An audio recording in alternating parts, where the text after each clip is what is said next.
Sedik Abha Muto Wak Candima Di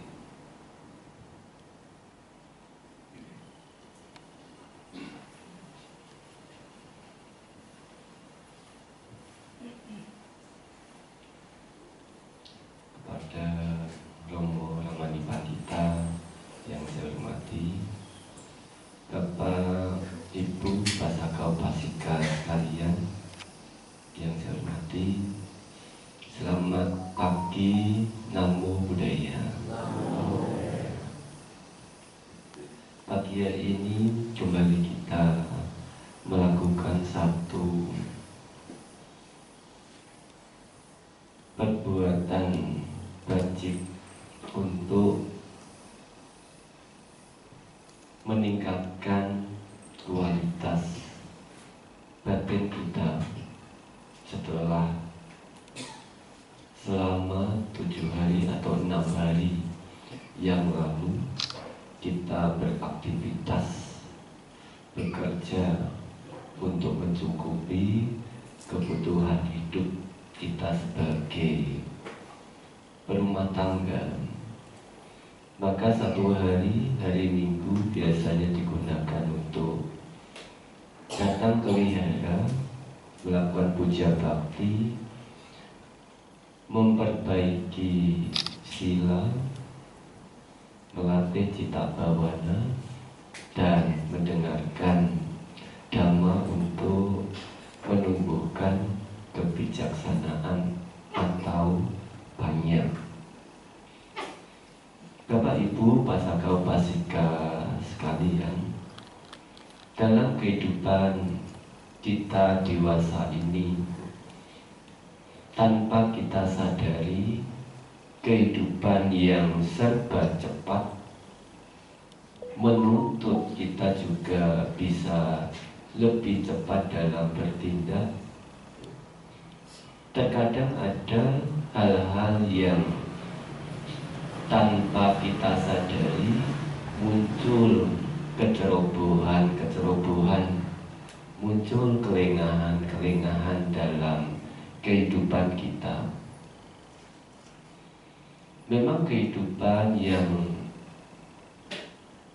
kita alami sekarang, kita jalani sekarang berbeda dengan 20 tahun, 30 tahun, bahkan 50 tahun yang lalu, yang semua untuk mendapatkan semuanya itu penuh dengan perjuangan.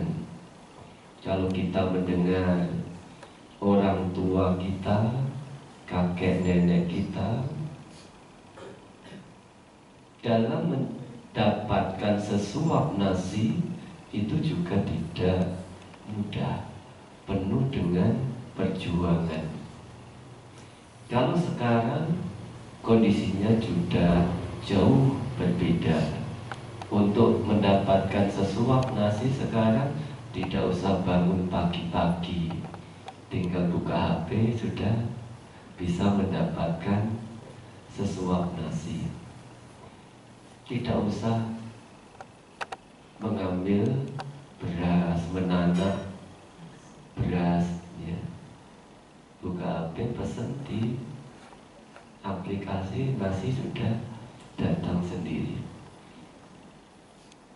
Kesulitan pada masa lalu, kemudahan pada saat sekarang, dan kemudahan lagi pada masa yang akan datang, semua itu tidak bisa dicegah.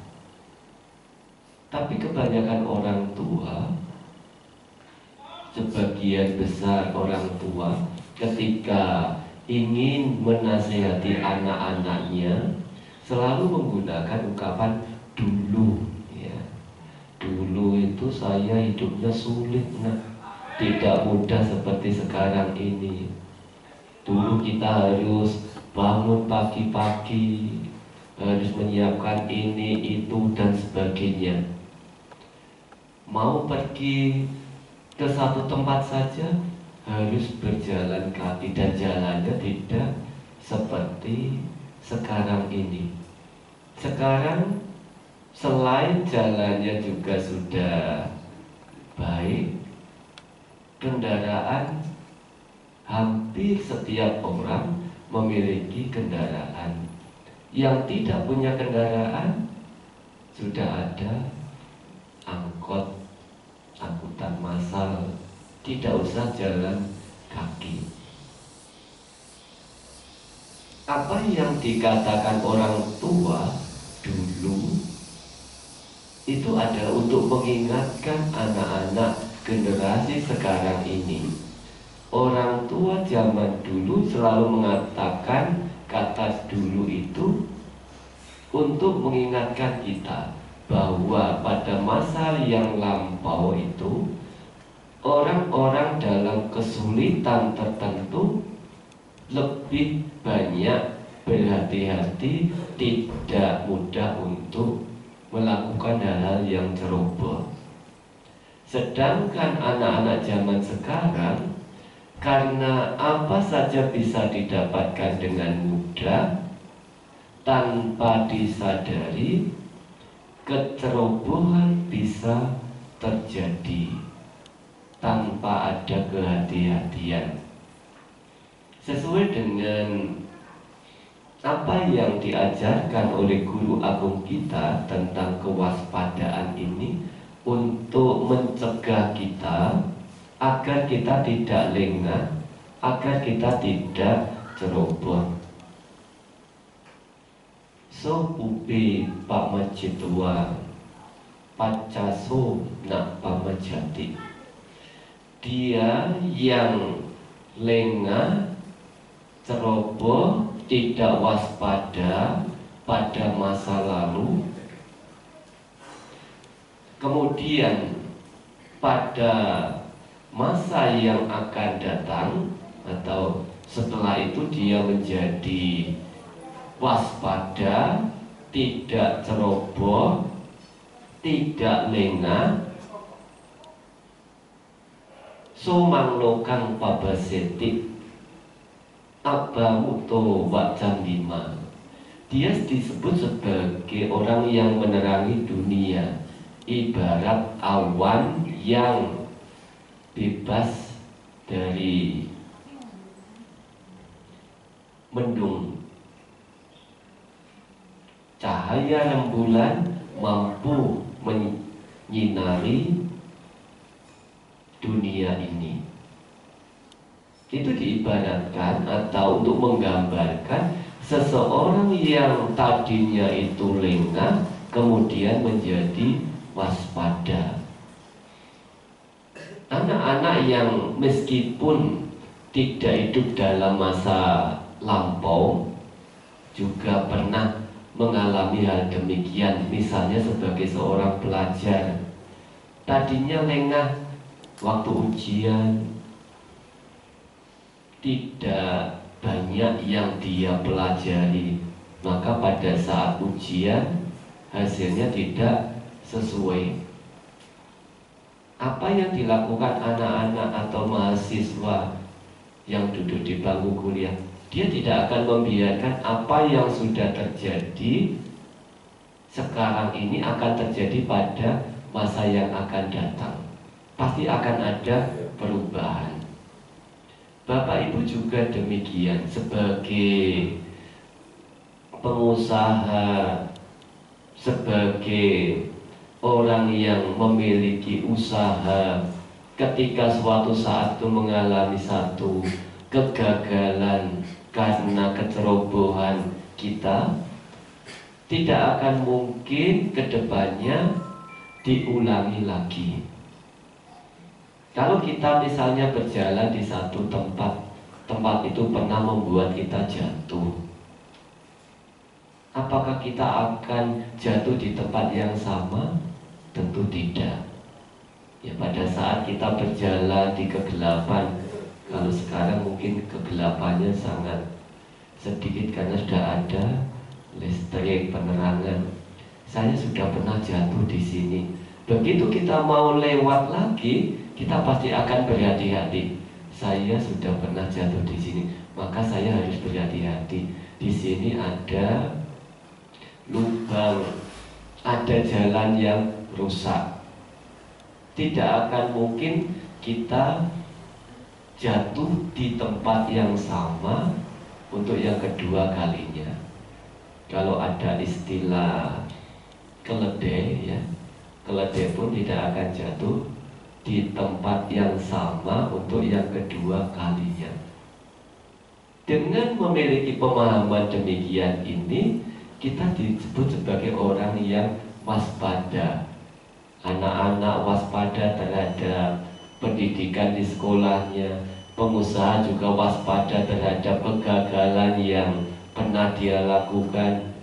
Orang sepuh, orang tua, atau bahkan anak muda yang pernah jatuh di satu tempat juga waspada ketika melewati tempat itu dan sebagainya. Secara tidak langsung wisdom kita, banyak kita itu sudah muncul karena belajar dari masa yang lalu.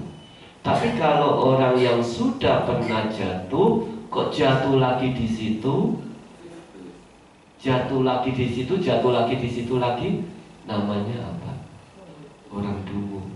Ya, orang dungu sudah jatuh kok jatuh lagi di situ, jatuhnya di tempat yang sama lagi. Anak-anak yang sudah tahu kalau tidak belajar nilai ujiannya tidak baik, dia tetap menggunakan sistem SKS lagi. Ya, SKS apa? Sistem kebut semalam. Nah, hasilnya juga jelek lagi. Maka dia tidak punya wisdom, atau orang mengatakan sebagai orang yang dungu, meskipun itu di tingkat pelajaran. Hal yang sangat penting dalam kehidupan kita untuk mencegah agar kita itu tidak ceroboh adalah dengan memiliki sakti. Kalau pelajaran ketinggalan masih bisa diulang lagi. Kalau usaha jatuh masih bisa dibangkitkan lagi.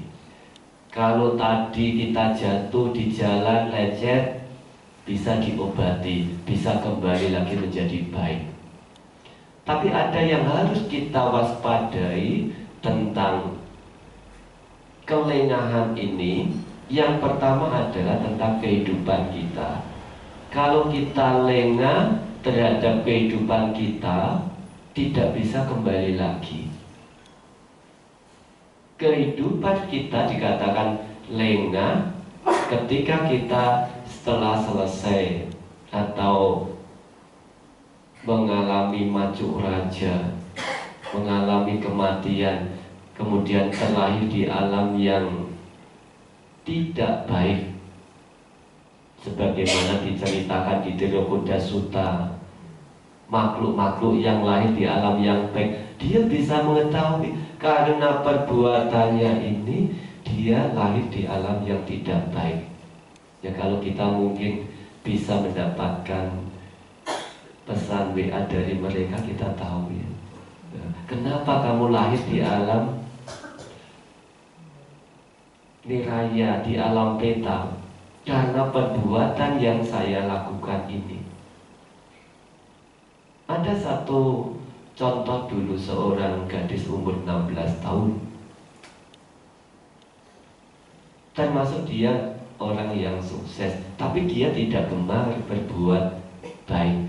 Dia tidak percaya dengan akibat perbuatan baik itu. Tanpa disadari, besoknya dia meninggal, lahir di alam peta.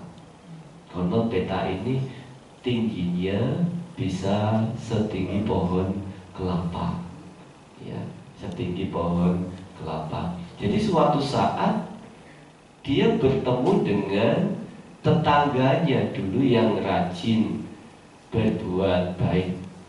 Kemudian dia menampakkan wujudnya yang tinggi itu, kurus kering, yang tadinya lahir sebagai manusia, sebagai gadis yang cantik, sekarang menjadi kurus kering.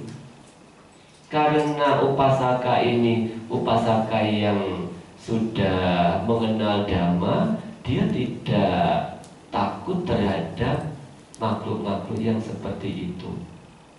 Ya kalau kita bertemu dengan makhluk kurus kering, tidak sampai satu pohon kelapa mungkin sudah lari ya. Nah ini setinggi pohon kelapa. Upasaka ini tidak takut, kemudian ditanya, siapakah Anda?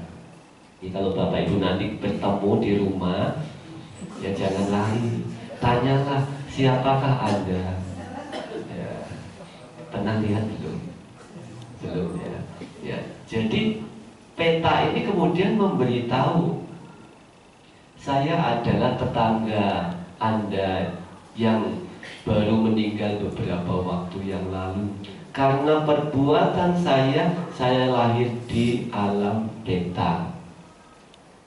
Saya masih punya tabungan. Kalau dulu ini tidak ada rekening ya. Dana harta yang dia miliki ini disimpan di bawah apa? Kasur ya. Tolong beritahu ibu saya untuk berbuat baik atas nama saya. Karena upasaka ini penuh keyakinan terhadap Sang Buddha, dia tidak takut terhadap makhluk-makhluk seperti itu. Apa yang dia sampaikan tadi setelah pulang disampaikan kepada keluarganya, ibunya. Ibunya melihat di kasur, di bawah kasur itu ada harta yang seperti yang disampaikan oleh peta itu. Jadi kalau Bapak Ibu ketemu peta, ketemu makhluk-makhluk seperti itu, jangan kemudian lari ya. Barangkali ada sesuatu yang mau disampaikan. Nah, kalau ini dia bisa memberitahukan kepada orang yang masih hidup, bisa memberitahu karena perbuatan buruknya atau tidak melakukan hal yang wajib, dia meninggal, terlahir di alam peta. Kemudian beruntung sekali bertemu dengan orang yang bisa mengetahuinya. Maka setelah ibunya itu berbuat baik atas nama dia juga menjadi makhluk yang lebih baik, tidak lahir di alam peta kembali ya. Jadi ini adalah hal yang tidak boleh kita sepelekan, lengah terhadap kehidupan kita. Kehidupan kita ini dikatakan sebagai yang sangat singkat. Kehidupan manusia itu sangat singkat. Kalau diibaratkan atau dibandingkan kehidupan di alam dewa tingkat rendah, Catu Maharajika, satu hari di alam dewa Catu Maharajika sama dengan 50 tahun di alam manusia. Jadi satu hari di alam dewa Catu Maharajika sama dengan 50 tahun di alam manusia. Begitu seterusnya meningkat.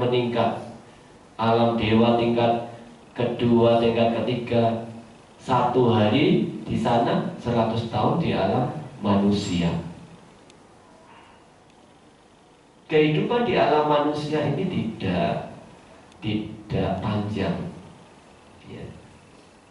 Kemarin kita baru saja mendengar ada saudara kita, teman kita ya, Bapak Dokter Supendi ya, Dokter Supendi yang telah meninggalkan kita semua dalam usia 55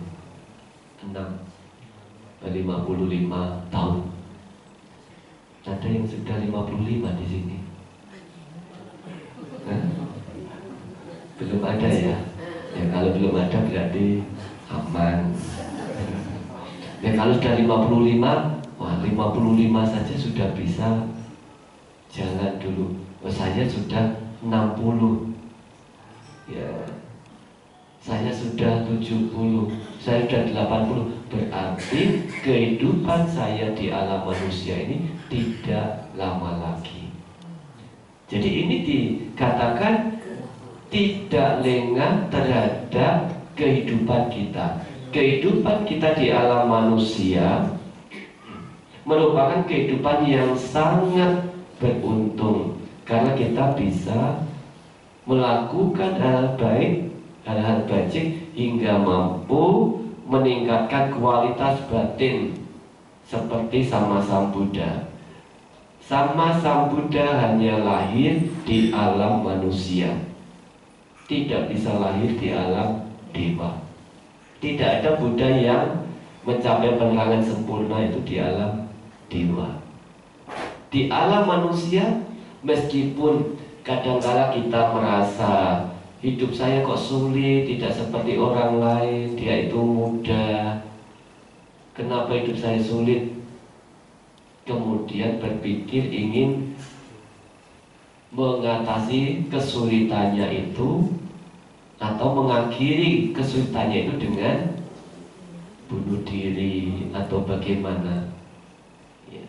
Nah ini sebetulnya kalau kita sebagai umat Buddha, kita memiliki kehidupan meskipun sulit, sesulit apapun yang kita alami, kehidupan kita sebetulnya sangat beruntung. Maka bagaimana kita bisa introspeksi agar kita hati-hati terhadap kehidupan kita. Pada saat kita pagi hari buka mata, oh saya masih hidup ya, saya masih bernapas, saya harus bergegas melakukan apa yang bisa saya lakukan. Sedikit atau banyak yang bisa saya lakukan, hendaknya dilakukan.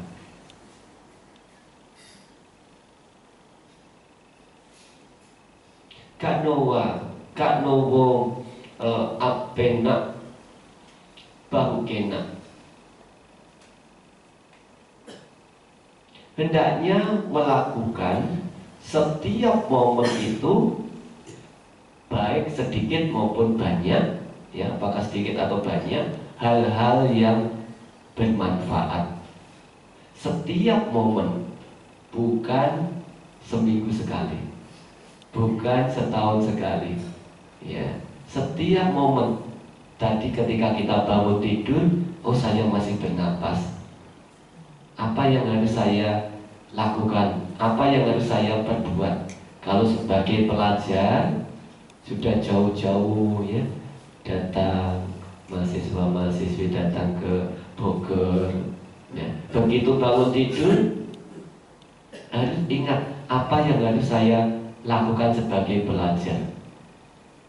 Nah, memasak atau belajar? Belajar, ya belajar.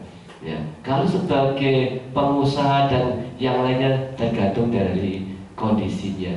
Ya, meskipun itu sedikit harus ada yang saya kerjakan. Jangan sampai waktu itu berlalu begitu saja. Jangan biarkan kehidupan kita itu berlalu begitu saja.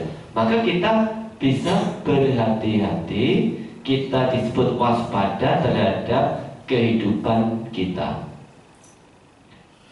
Yang kedua, yaitu waspada, tidak lengah terhadap waya. Waya itu masa ya, seperti masih muda.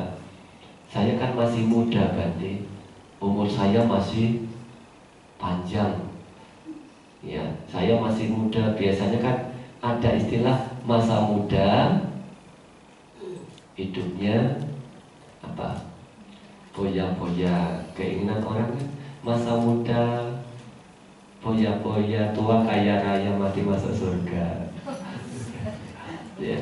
Keinginan semua orang masa muda inginnya yang berhura-hura, itu adalah salah. Jangan berpikir kita masih muda. Usia saya kan masih belum 20 tahun, belum 30 tahun, belum 40 tahun, saya masih muda ya. Dengan kata lain, hidup saya itu masih banyak. Ini orang yang lihat di masa muda. Jadi padahal kehidupan seseorang di masa muda itu sangat punya potensi untuk mengembangkan dirinya. Mau mencapai apa saja harus dicapai pada saat masa muda itu. Mau jadi dokter, jadi pegawai negeri, termasuk jadi biku. Ada yang mau jadi biku kan? Ya. Kalau dimulai dari masa muda, maka bisa mendapatkan manfaat-manfaat yang besar. Tapi kalau sudah tua, apa yang dialami orang tua? Penglihatannya sudah tidak jelas, jalan sedikit capek, sudah apa istilahnya, pikun, ya, sudah pikun dan sebagainya. Nah ini kalau adik-adik yang masih muda-muda ini tidak tahu penyakit orang tua, di sini banyak orang tua. Saya tanya, penyakit orang tua itu apa, Bu, Tante? Ya, saya kan masih muda, belum tua, nanti akan dikasih tahu.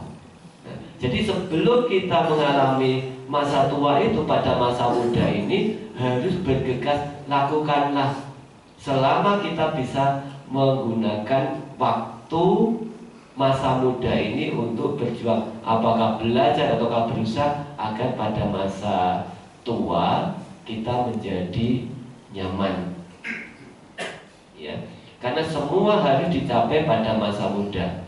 Guru agung kita mencapai penerangan sempurna bukan ketika sudah tua.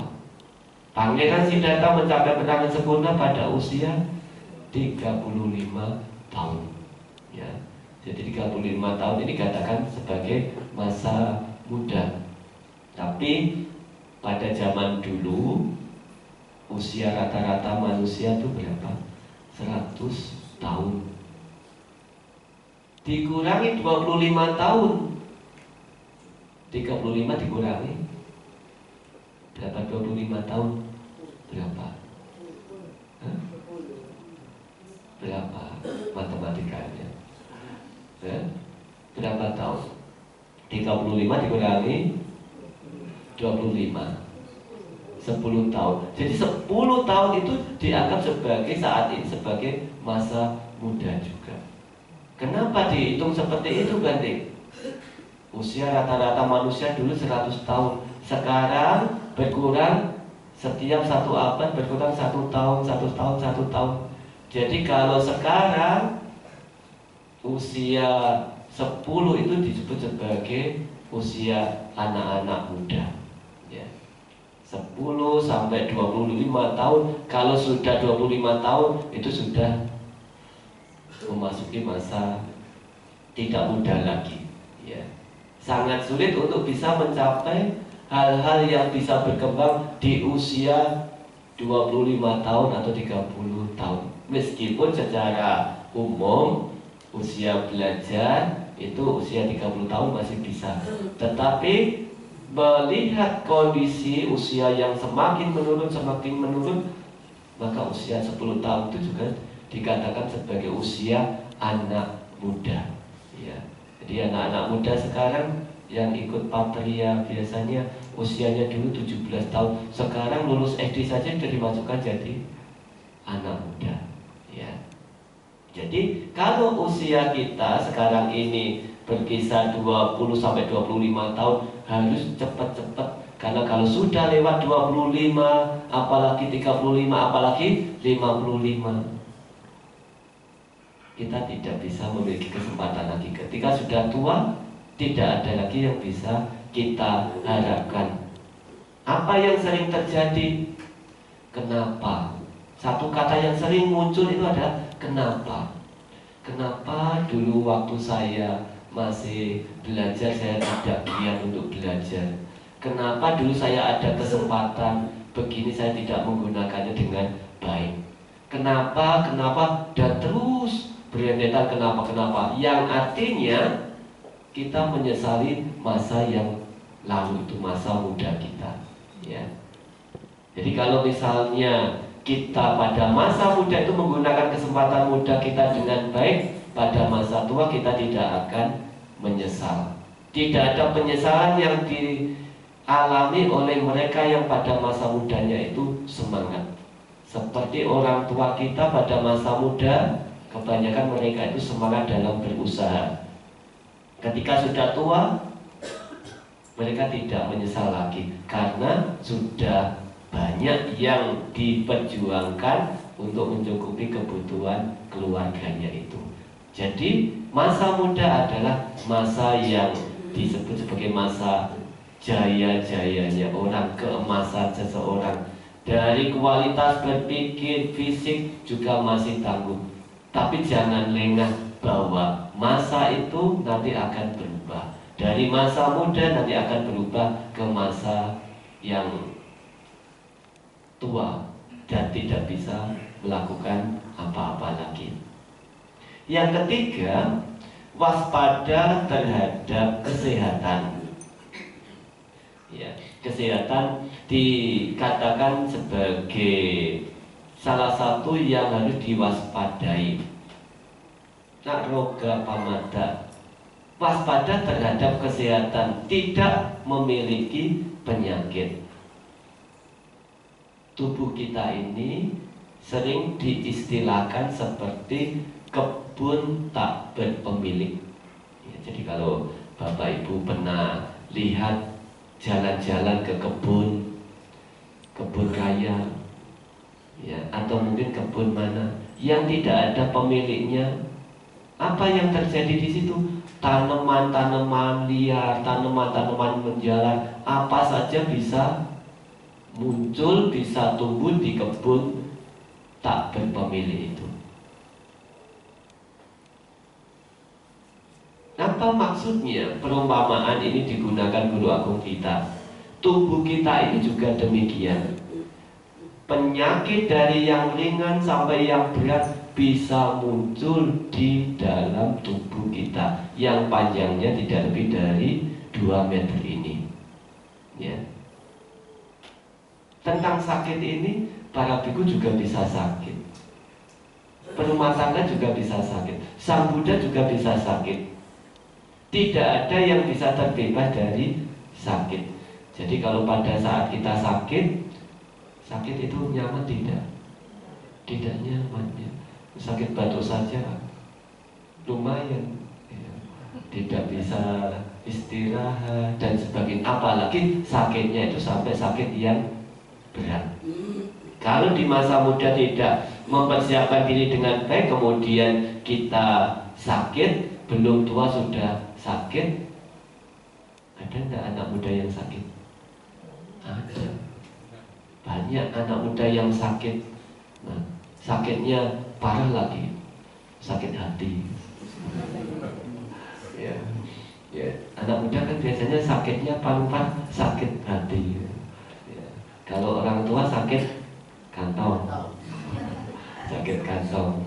Ya. Jadi penyakit kita di dalam tubuh kita ini tidak bisa dihindari, meskipun tadi maaf contoh Pak dokter ya, dokter Supendi, meskipun beliau sebagai seorang dokter tidak bisa terbebas dari sakit. Meskipun beliau banyak membantu orang, mengobati orang, tapi beliau tidak bisa terbebas dari sakit. Sakit bisa menyerang kapan saja tanpa memberitahu. Kalau ada sakit yang memberitahu, sakit ginjal saya ini, sebentar lagi saya akan datang ke kamu. Kita siap-siap ya, minum yang banyak supaya sakitnya tidak datang. Tapi sakit itu kan nggak pernah kasih info, sakit tiba-tiba datang. Apalagi yang sekarang ini sedang ngetren tidak kalah ketinggalannya adalah saraf kejepit ya. Ya, saraf kejepit atau ada istilah lain kecetit. Tahu kecetit? Kalau di Jawa itu istilahnya kecetit. Nah, saraf kejepit bukan hal yang ringan lagi sekarang ini, karena bisa membuat kelumpuhan,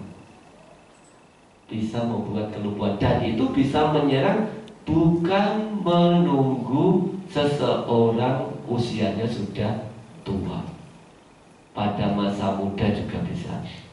Kami para biku ya, memiliki satu teman juga yang umurnya masih muda tapi sudah kena penyakit demikian, tidak bisa kemana-mana, tidak bisa melakukan apa-apa, duduk sebentar sakit, ya, berbalik begini sakit, berbalik begitu sakit.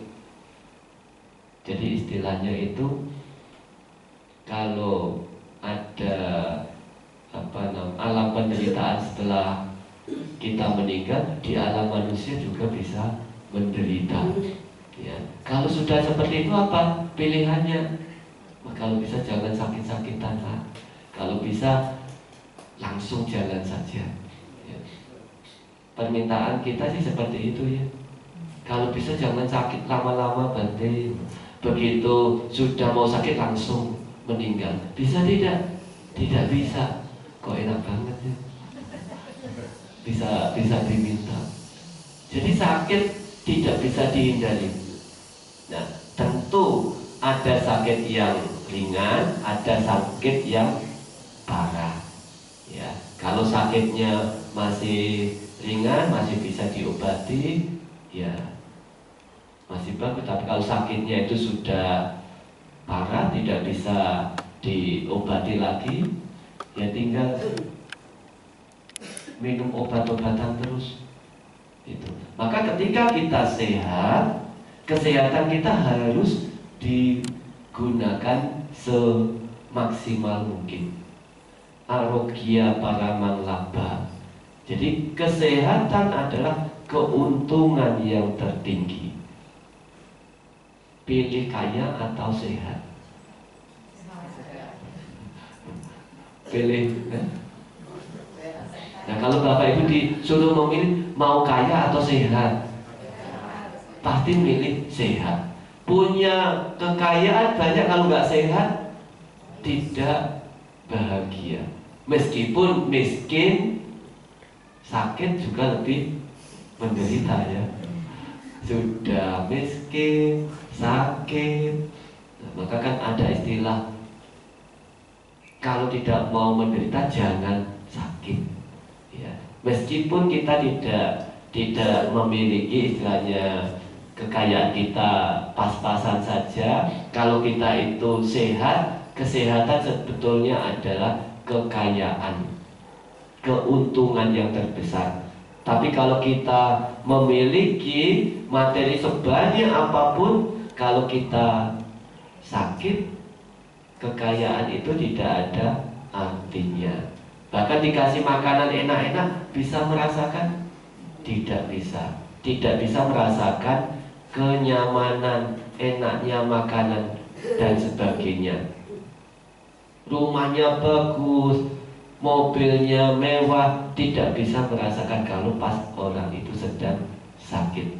Maka yang ketiga ini kita harus waspada terhadap kesehatan kita. Jangan lengah terhadap kesehatan. Oh, saya masih sehat. Dia mungkin masih muda-muda, ya mahasiswa. Sudah selesai belum? Yang laki-laki belum ya? Nanti kalau sudah selesai daftar jadi biku dulu.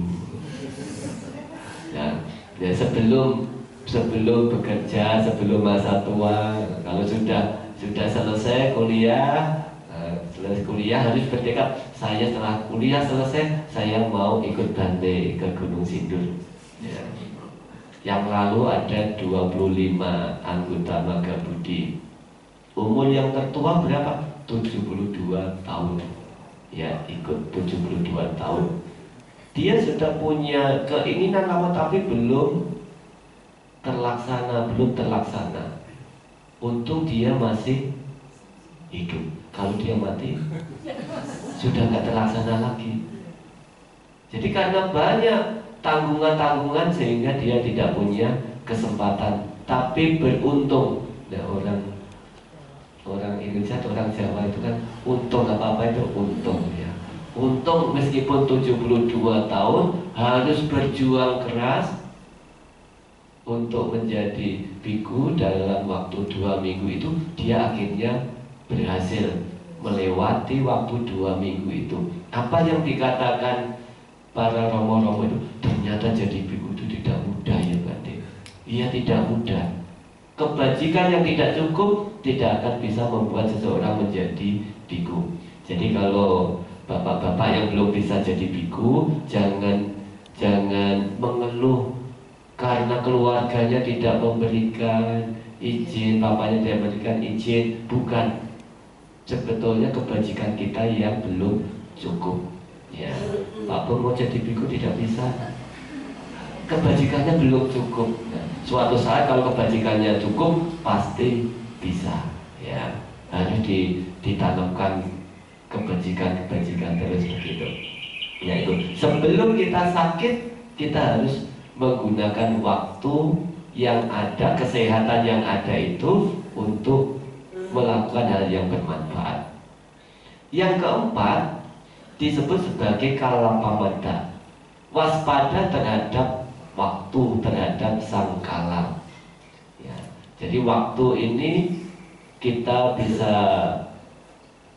mengilustrasikan 1 detik, 1 menit, 1 jam, 1 hari, 1 minggu, apalagi 1 bulan, 1 tahun. Kalau 1 tahun itu kan bisa dilihat ya.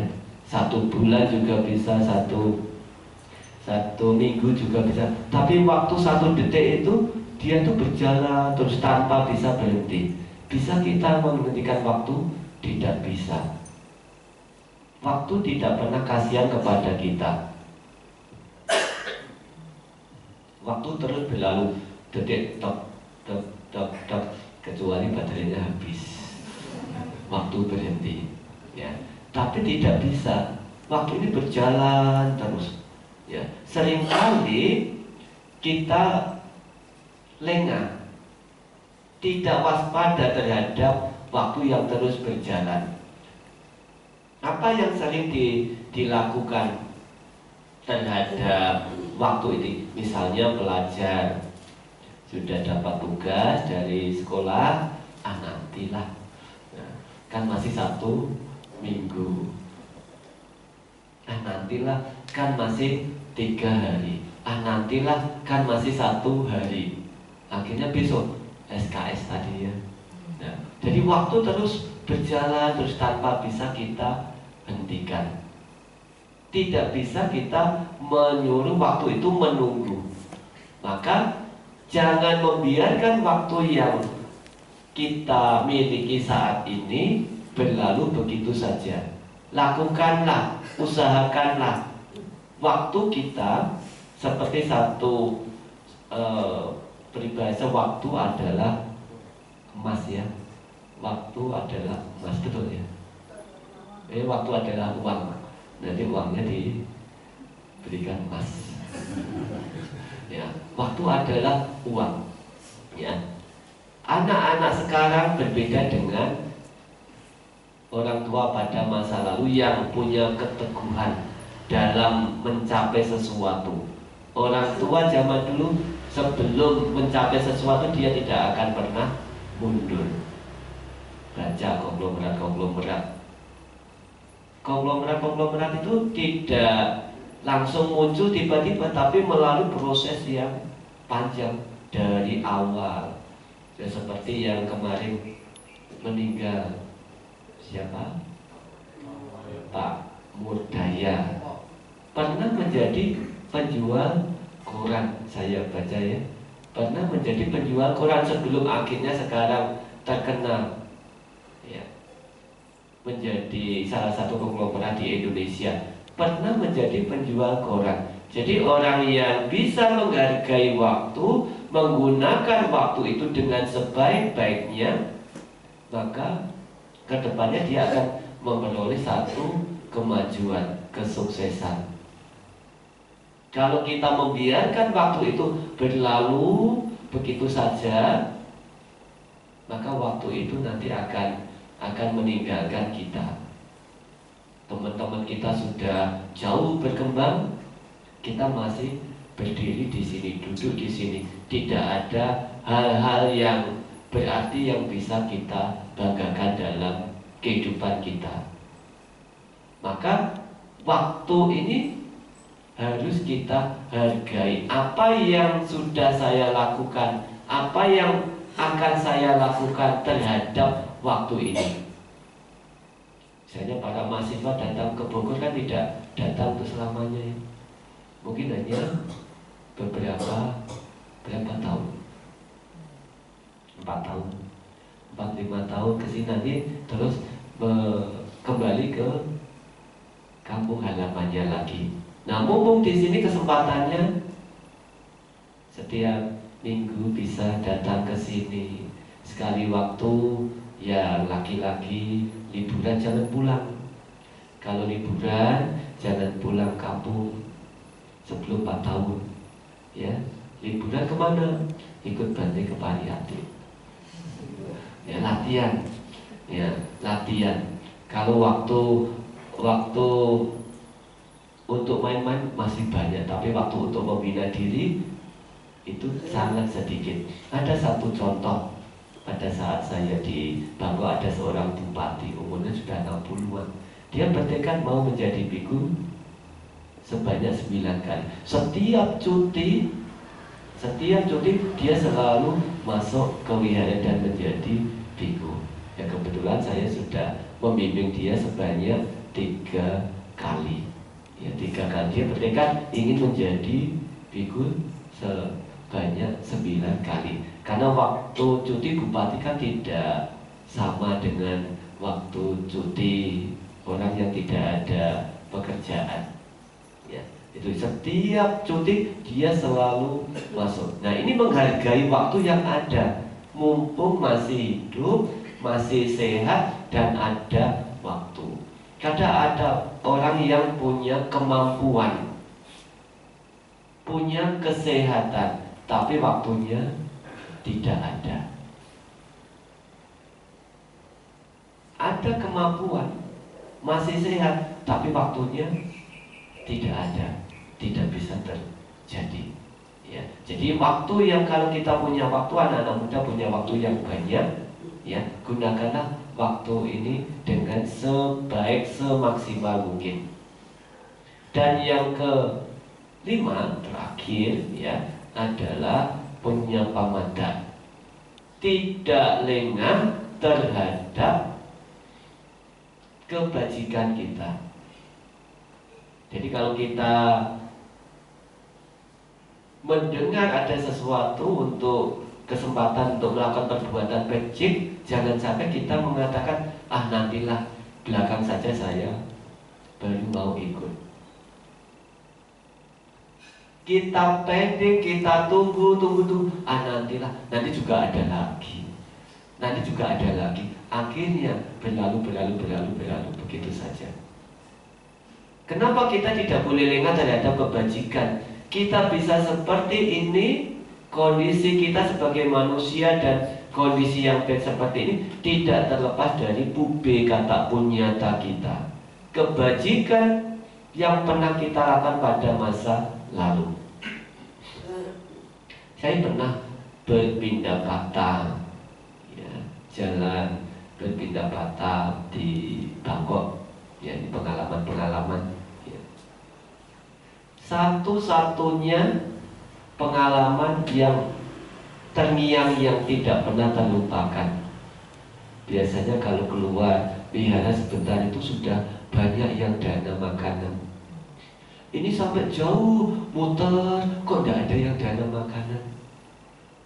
Karena sudah terlalu jauh, akhirnya mau kembali ke wihara. Baru di depan wihara ada orang ibu-ibu yang berdana 1 bungkus makanan.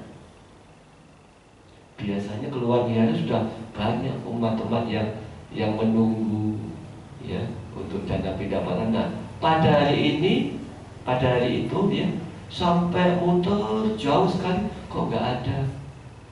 Mau masuk wihara baru ada 1 ibu-ibu yang berdana 1 bungkus nasi itu. Apa yang harus kita evaluasi? Kebajikan saya tidak cukup, sehingga pada hari ini saya hanya mendapatkan 1 bungkus makanan. Biku pun kalau tidak cukup kebajikannya, jangan harap bisa mendapatkan sesuap nasi. Oh, berarti di sini kan para bandenya nggak usah pindah patah, umat-umatnya juga nanti yang akan berdana ke wihara. Kalau kebajikannya tidak cukup, meskipun ada biku di wihara, tidak ada umat yang datang. Ya. Jadi seorang biku pun kalau dia tidak ada kebajikan, dia bisa mendapatkan kesulitan.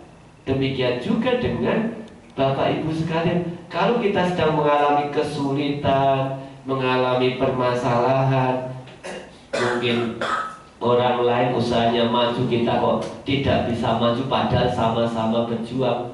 Pemikiran kita harus diingatkan, jangan sampai lengah kemudian mengatakan, oh dia main curang dan sebagainya. Tapi kita harus berpikir, kebajikan saya tidak cukup, kebajikan dia cukup, sehingga dia mendapatkan lebih banyak. Pada saat pembagian sembako, ya biasanya ada yang membagi sembako, baksos, ada yang dapat banyak, ada yang dapat sedikit. Kok kamu dapat banyak? Saya kok dapat sedikit? Yang mendapat sedikit harus berpikir bahwa kebajikan saya belum cukup, dia kebajikannya sudah cukup. Jadi meskipun datang belakangan, dia dapatnya apa? Banyak. Ya. Pada tahun lalu di Wihara Pasar Giratana ada pembacaan Parita semalam suntuk pada saat hari Waisak. Setelah selesai paginya ada doorpress, ada kulkas, ada HP. Jadi kalau Bapak Ibu mau ikut, silakan. Ya. Jadi untuk memberi semangat, ada satu cerita yang sangat mungkin berbeda yang dirasakan. Yang sering datang ke wihara, doorpress-nya, kuponnya dapat dompet. Yang baru datang ke wihara dapat kulkas. Kenapa dia baru datang ke wihara, doorpress dia bisa dapat kulkas? Karena kebajikan dia cukup. Datang ke wihara, rajin membantu, tapi kebajikan dia belum cukup, dia hanya dapat dompet. Jadi jangan lengah dalam membuat kebajikan itu. Kebajikan yang kita lakukan sedikit atau banyak ini akan menjadi bube kata punyata kita pada masa yang akan datang. Jadi 5 hal yang harus kita waspadai. 1, waspada terhadap hidup kita. 2, waspada terhadap waya, yaitu masa. 3, waspada terhadap kesehatan. 4, waspada terhadap apa tadi? Waktu. Dan kelima, waspada terhadap kebajikan. Kalau kita bisa mewaspadai 5 hal ini, kita akan menjadi orang yang bisa menggunakan waktu itu dengan sebaik-baiknya. Kita menggunakan sati perhatian kita sebagaimana tadi contoh di depan. Karena saya pernah jatuh, maka saya tidak akan mengulangi. Jangan di tempat sini, harus hati-hati. Karena mahasiswa pernah gagal, dia tidak akan mengulangi hal yang sama dan sebagainya. Ada 3 karakter lagi yang sebagai bagian dari orang yang tidak waspada. Yang di dalam Manggala tadi yang dibacakan itu ada satu ungkapan apamado cak damesu. Ya, tidak lengah dalam membuat sebab.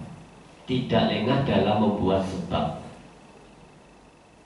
Apa yang terjadi saat ini itu berakibat dari sebab yang kita lakukan pada masa yang lampau.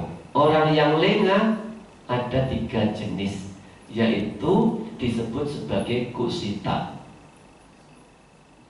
yang artinya tidak pernah membuat sebab ingin mendapatkan akibat.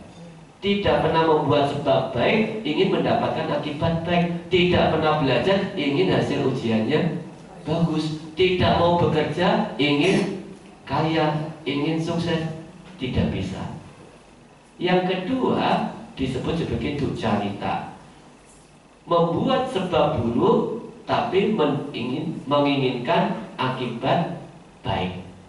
Ya. Sebabnya sudah dibuat buruk tapi ingin mendapatkan akibatnya yang baik. Ini adalah orang tipe yang kedua. Tipe yang ketiga disebut sebagai sitila, yaitu membuat sebab sedikit mengharapkan akibat banyak. Panjang pasang hiu 3 mintanya berapa?